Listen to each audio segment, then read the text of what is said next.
viento sonda lo que le dio a Carrió los otros días? Alguna ventisca, parecería que un remolino levantó, me parece. A ver, mi estrategia se la ve a 6 meses. Va a haber unión nacional bajo la República y la Constitución. Y lo voy a lograr, cueste lo que cueste y pese a quien le pese. Que en definitiva, si son naturales, si no son forzados, van a llegar. Entonces, si no son forzados, van a llegar. Porque cuando son forzados, ya vimos lo que pasa. Y en lo personal, ¿no? Creo que el PRO tiene que constituir un espacio, como lo está constituyendo, distinto. Mire, la verdad es que la conducción, si ustedes tienen el 83 de Alfonsín, Alfonsín llamaba a todos. El problema es que soy una mujer de carácter. ¿Habló con Solanas? No, fue después me fui a comer pizza, no pude hablar. A nivel nacional, nosotros desde el radicalismo hemos acordado con actores donde evidentemente existe una gran incompatibilidad. Entonces nosotros estamos tratando de consensuar una propuesta común, cediendo, tratando de construir metas colectivas. Y bueno, y con el PRO me parece a mí que va a ser prácticamente imposible. Los límites tuyos te los marcas vos, los límites míos me los marco yo.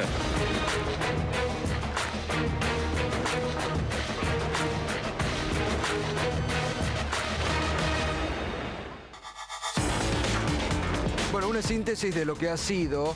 Hoy hubo una reunión en Mendoza a la que no asistió Pino Solanas. Es verdad, también hay que decirlo, que está con un problema que tuvo la semana pasada, un operatorio que se lo complicó a Pino, justamente por haber ido al acto y después tuvo algunos problemas de salud. Pero la verdad es que las cosas ya entre Pino Solanas y Elisa Carrió son irreconciliables.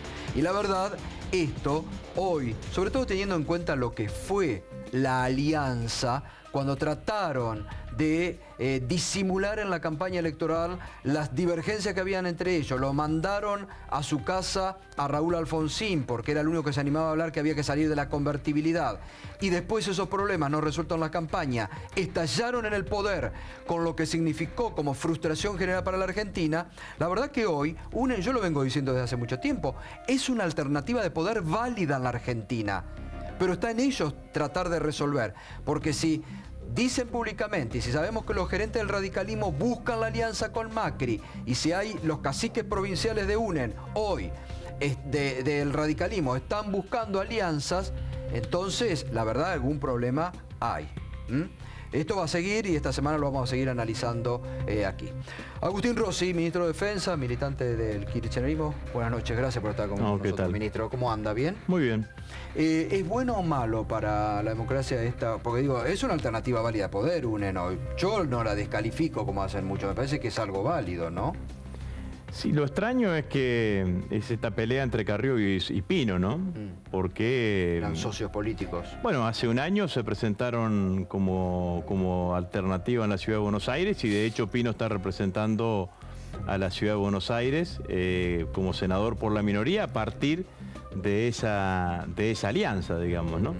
Y por un lado, esa alianza está rota, o sea que hay claramente ahí un fraude electoral al poco tiempo de empezar. Y hay uno de los actores de esa alianza que plantea el acuerdo con el PRO, digamos, ¿no? Entonces ya no sería válido lo del senador de la minoría, digamos, ¿no? Entonces en este sentido me parece que eso es lo primero que hay que decir. Ahora digo, ¿cómo cuestan las alianzas políticas en la Argentina? Porque ustedes también, ustedes hicieron la concertación plural que después también estalló por Buenos Aires. Nosotros desde siempre, desde el 25 de mayo del 2013, entendimos que el Frente para la Victoria era un espacio político que debía no solamente contener a su matriz principal, que era el Partido Justicialista, sino a diferentes actores políticos que eran aquellos que provenían de otra matriz partidaria, pero que podían converger alrededor de lo que estábamos diseñando para esta Argentina. Y de hecho lo hicimos. Bueno, tuvimos la defección de Cobos, que en un determinado momento decidió votar en contra del proyecto político que veníamos sustentando, y a partir de eso un sector de lo que se llamaba la concertación plural terminó terminó yéndose, pero nosotros siempre seguimos construyendo de la misma manera y pensando que en el Frente para la Victoria, en el kirchnerismo, en términos genéricos, no solamente hay espacios para los que provenimos del Partido Justicialista, sino hay espacios para los que provienen de otro partido. Ahora, Agustín, ¿cómo siente usted que hoy por hoy las circunstancias de la actualidad, bueno, lo tuvieron con mucha, intensa actividad como presidente del bloque del Frente para la Victoria, ahora es ministro, digo, es militante, pero un militante del peronismo de hace muchos años, cuando Carrió dice la opción para el 2015 es república o Estado narco, y el Estado narco es el peronismo, y los engloba todo. Digo, Carrió es durísima contra el peronismo. La verdad que si uno termina entrando en esa lógica de Carrió, termina banalizando los temas que son trascendentes, que pueden llegar a ser trascendentes para los argentinos. La verdad que Carrió no sabe lo que es un Estado narco, digamos, no ha salido de la ciudad de Buenos Aires hace muchísimo tiempo, digamos, ¿no? Hay situaciones de desarrollo del narcotráfico mucho más importantes en otros países, en donde se siente claramente lo que eso significa.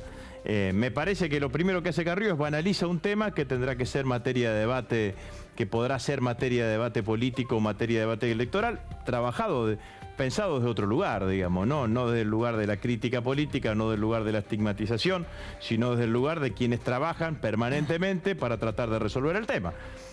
Recién ustedes en la presentación hacían una referencia a un hecho en Rosario, sí, digamos, ¿no? ¿En Santa Fe hay un Estado narco, Rossi? No, yo no dije eso, no lo dije cuando hacía política en la provincia de Santa Fe, no lo voy a decir ahora.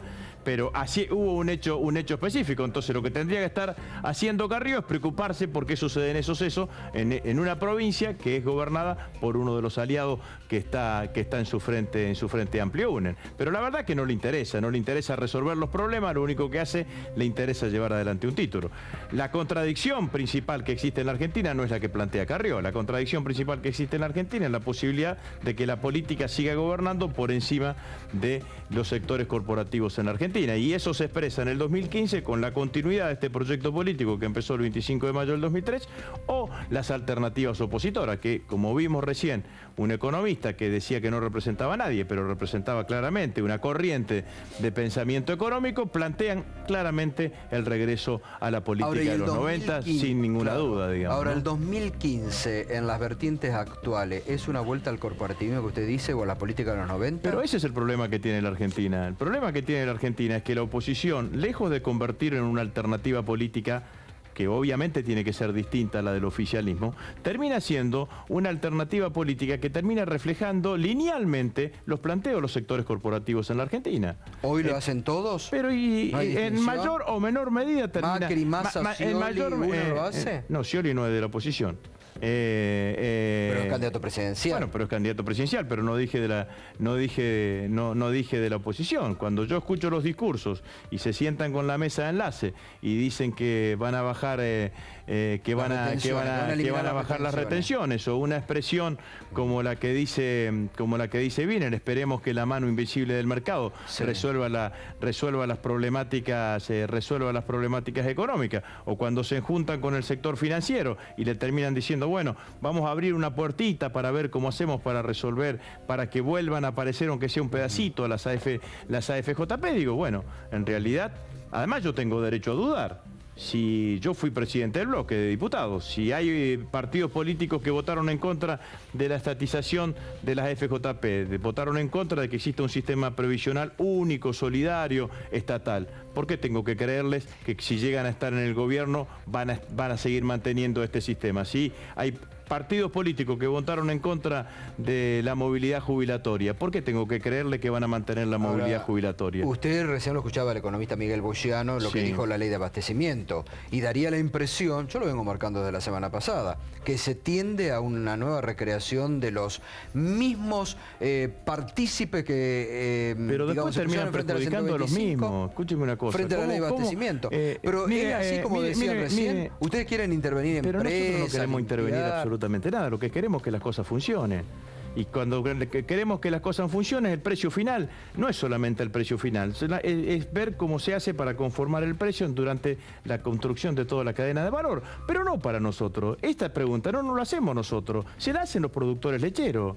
Los productores lecheros producen la leche a 3 pesos y eso es lo que le paga la industria. Y la terminan y en la góndola está 12 pesos, 13 pesos. Tiene derecho ese productor lechero a ver cómo se conforma el precio, cómo se conforma el precio final. Entonces esto es lo que me parece que hay que discutir claramente en la Argentina. La verdad es que los 3 proyectos de ley vienen a resolver de alguna manera o a cumplir con una manda de los constituyentes del año 94, que es la construcción de la nueva generación de derechos, que son los derechos del consumidor. Ahora, Rossi, todos los consumidores, todos tenemos casos de amigos, hermanos, familia y demás que han tenido inconveniente con empresas. Entonces lo que estamos tratando de hacer es quién resuelve cuando un consumidor tiene un inconveniente con una empresa. Alguien lo tiene que resolver. Alguien tiene. ¿El Estado para qué está? Para proteger al más débil. Ahora, el economista que escuchamos recién, Bogiano, y también con él todo el establishment, porque yo le diría, ministro,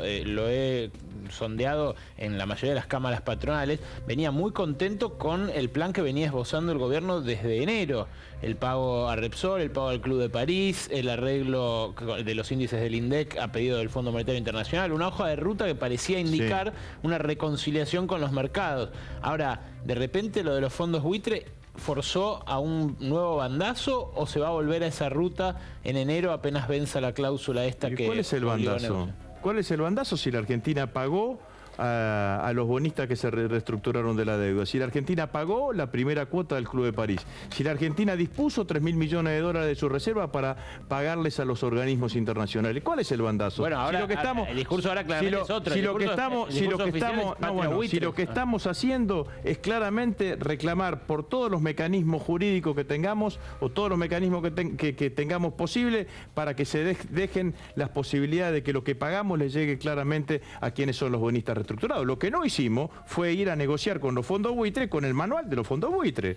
Esto fue lo que no hicimos, digamos, ¿no? Pero entonces, lo que digo, noto una diferencia entre lo que venía siendo la estrategia de inserción internacional y negociación financiera hasta el 30 de julio y lo que ocurre después. Pero la diferencia que vos notás no es una diferencia que ha inducido el gobierno. La diferencia es que hay un fallo de un juez de los Estados Unidos que determina una determinada cosa. Si nosotros aplicamos inmediatamente el pago a la sentencia, se dispara la cláusula Rufo. Si se dispara la cláusula Rufo, la Argentina, de ser un país con un ratio bajo de deuda con respecto al PBI, pasa a ser un país sobreendeudado. Si la Argentina es un país sobreendeudado, la deuda vuelve a ser el centro. Completamente de acuerdo. Bueno, entonces, ¿qué fue lo que hicimos? Lo que hicimos fue no pisar el palito. Digamos, no pisar el palito para que se dispare la cláusula Rufo. Las otras medidas. Lo que pregunto es si esto cambia hasta 2015 todo lo que queda del gobierno. Las otras medidas que hemos venido tomando son medidas que tienen que ver con el rumbo de la economía actual. Entonces son, por un lado, medidas económicas que son claramente contracíclicas, de manera de mantener o generar una mayor expectativa en cuanto a lo que significa el crecimiento de la economía y, por sobre todas las cosas, mantener los niveles de empleo, que son las medidas que hemos tomado. Esto que genera espanto en algunos sectores empresariales, primero, por la información que yo tengo, de las 3 leyes hay 2 que no discuten. Digamos, la de la mediación obligatoria y la de consumidor. Y la de nuevo foro de justicia para defensa del consumidor. Y la de el control, no el control de precios, sino el observatorio de precios. La tercera la van a ir a discutir mañana o pasado, cuando se empiece a debatir en el marco del Senado de la Nación, en una interpretación forzosa de que el gobierno lo que quiere buscar es meterse adentro de las empresas. La verdad, además, estamos en las empresas porque nacionalizamos las AFJP, digamos, ¿no? Bueno, y no tenemos ningún beneficio. Estaríamos muy contentos que nos compren las acciones que tenemos en cada una de esas empresas, porque la verdad que no es nuestro rol estar donde el sector privado pueda hacer. Sí es nuestro rol como Estado defender a los consumidores. Sí es nuestro rol como Estado defender al eslabón más débil de la cadena. Y esto es lo que queremos hacer. Entonces, hablan de inflación y dicen, che, la mirada de la inflación es la mirada arcaica. Digamos, no, la inflación la genera el aumento del gasto público. Y entonces, como la genera el aumento del gasto público, no te puedes meter en lo que significa la conformación de precios. Y las cadenas de precios no solamente nos preocupa al último, que es el consumidor, sino también al productor primario, que dicen defender. Son los mismos sectores que, digamos, ahora mañana van a querer derogar o van a intentar derogar la ley. Pero vos hablabas de la 125. Sí. Nosotros aprobamos un proyecto cuando yo era presidente del bloque, porque ganamos la votación en la Cámara de Diputados, que los productores de menos de 300 toneladas pagaban el 30% de retenciones. Hubiesen estado pagando el 30% de retenciones desde el 2008 a ahora. Los productores entonces a veces el sector corporativo en realidad lo que terminan haciendo haciendo posicionamientos políticos. Convengamos no que lo de la cuestión. 125 fue la búsqueda de un dique de contención al kirchnerismo. Está claro que fue una movida política muy fuerte, ¿no? Bueno, sin duda que fue un intento desestabilizante, como también muchos se olvidan de que hubo un intento desestabilizante en diciembre y enero, disfrazado de corrida cambiaria.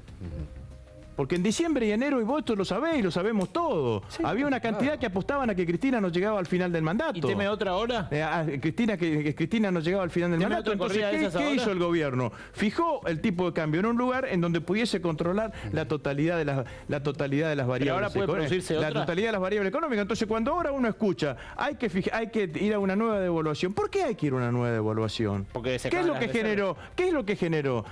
Porque este es otro de los mitos. Siempre se decía, vos devaluás y terminás fortaleciendo al sector exportador.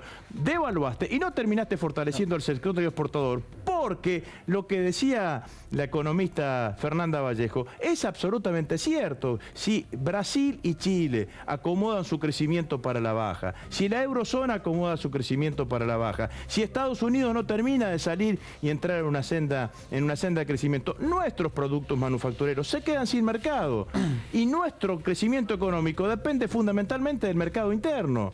Cuando nosotros crecíamos al 9%, el 65% de nuestro crecimiento era el mercado interno y el otro era la performance del sector exportador. Y lo que hace el gobierno es tomar una cantidad de medidas contracíclicas para fortalecer el desarrollo del mercado interno. La medida contracíclica más importante que tomamos, porque todas las devaluaciones clásicas en la Argentina venían precedidas de congelamiento de salario y la Argentina mantuvo las paritarias este año y hubo reacomodamiento de los salarios hacia la alza. Acordate además lo que se decía en febrero o marzo.